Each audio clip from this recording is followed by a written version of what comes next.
Aí pessoas, Diário de Bordo número 4. Estou aqui hoje para falar de bastardos.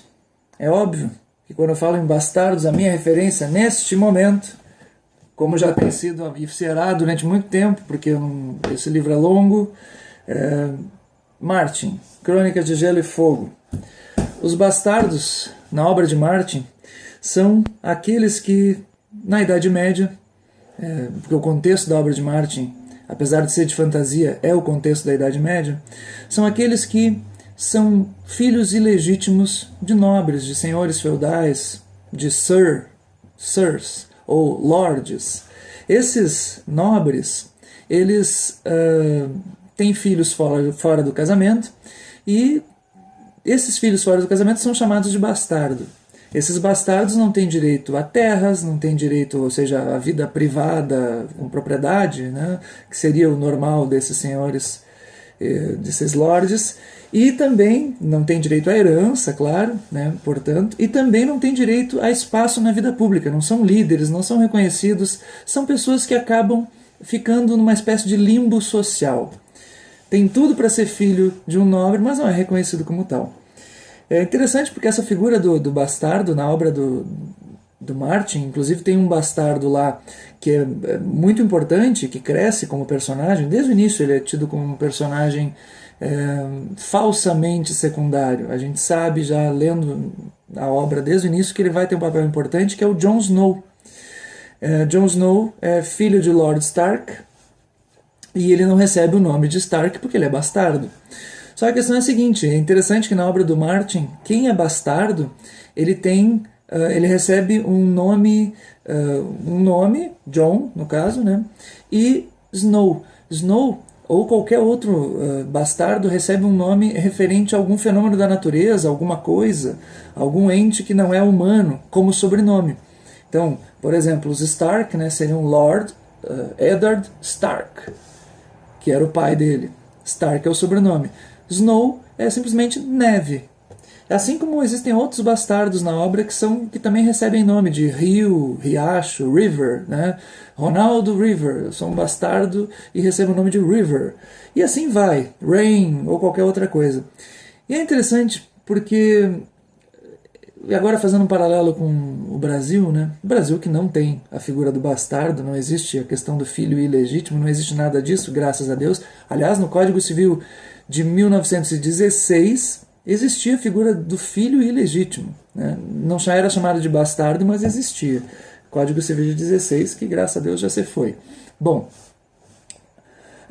o contexto brasileiro, ter um sobrenome Snow é algo que não é pouca coisa, né? Afinal, Neves, quem é Neves? Aécio Neves. E ser um Neves significa ser da estirpe política de Tancredo Neves. Aécio Neves foi neto, porque não se deixa de ser, do falecido Tancredo Neves, que foi das maiores figuras políticas que o Brasil já teve.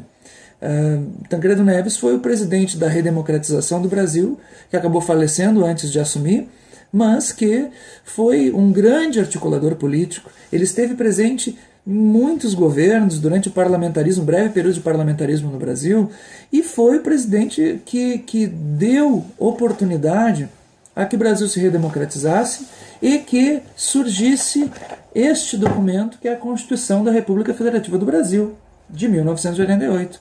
Ele foi um dos que abriu as portas para a Constituinte de 88. Pois bem, vocês já vão entender o que eu quero falar. Aécio Neves é um senador da República hoje, senador federal. São 81 o número de senadores, só 81 em todo o país. Aécio Neves tem a oportunidade de amanhã, hoje é dia 12 de outubro, amanhã, dia 13, quarta-feira, Aécio Neves tem a oportunidade de, como senador e como membro da oposição, de ser um dos que farão a arguição do candidato ao Supremo Tribunal Federal, indicado por Dilma Rousseff, presidente da República, Luiz Fachin, que é o candidato. Luiz Fachin, ele é candidato a uma das 11 vagas a ministro do Supremo. Pessoas, depois do cargo de presidente da República, o cargo mais importante do país é o cargo de ministro do Supremo Tribunal Federal. Eu diria que, assim, eu não sei até se não é mais importante o cargo de presidente da República. Porque são 11 os ministros, chamados ministros, que são magistrados, são juízes, ou ao menos viram juízes quando chegam lá. São 11 os que definem sobre o que, afinal, é este texto chamado Constituição. Eles são os responsáveis por interpretar a Constituição e por dizer de todas as leis aquelas que estão de acordo com a Constituição e devem permanecer no ordenamento jurídico, e todas aquelas que devem ser excluídas do ordenamento jurídico, chamadas leis inconstitucionais. Ou seja, os 11 que estão no Supremo Tribunal Federal definem o que vale ou o que é de fato este documento, que é o documento mais importante do país. Por que a Constituição é o documento mais importante do país? Porque ele define a organização do Estado e define os limites do poder do Estado, até onde o Estado pode interferir na nossa vida, que é o chamado Estado de Direito, o poder do Estado limitado pelo direito. Pois bem, aí que está. Esse é o direito que limita o poder do Estado. São 11 os ministros que definem sobre o que é esse texto. Hoje, lá estão 10 ministros definindo sobre isso. 10. Há uma vaga em aberto, porque Joaquim Barbosa, que era ministro reconhecido, muito conhecido de vocês, da época do Mensalão, esse ministro se aposentou e a vaga que está aberta está para ser ocupada. E Luiz Fachin, voltando, é o candidato de Dilma Rousseff, da presidente da República, indicado por ela. São 81 senadores que vão arguir este sujeito. Se Luiz Fachin é bom ou ruim, eu tenho minha opinião. Eu acho que ele não é bom, não. E a minha opinião, eu não vou nem justificar ela, eu vou deixar aí um link para vocês do Reinaldo Azevedo explicando por que Fachin não deve ser ministro supremo. E eu nem vou dar aqui minha argumentação sobre isso, porque o Reinaldo Azevedo já fez isso muito melhor do que eu poderia fazer. Vou deixar o link tanto do artigo dele, no blog dele, quanto também um vídeo agora que saiu ontem na Veja, entrevistado pela Joyce Hasselman, ali ele explica tudo. Mas o que eu quero falar é sobre ser um senador nesse momento e sobre Aécio Neves, líder político importante, foi governador de Minas Gerais, candidato à última eleição, tinha tudo para ser o grande líder de oposição, fundamental numa democracia, que exista situação e oposição, é uma dialética fundamental em qualquer democracia. Este, que era para ser o grande líder, não estará lá. Sabe por quê? Porque ele estará nos Estados Unidos, participando, foi convidado, ele e José Serra, dentre outros. Estarão lá 2 dos senadores, dos 81, 2. Veja bem, são 81 senadores. Eu não sou senador, você também não é. Salvo se tem algum senador me observando, melhor ainda, seria muito bom.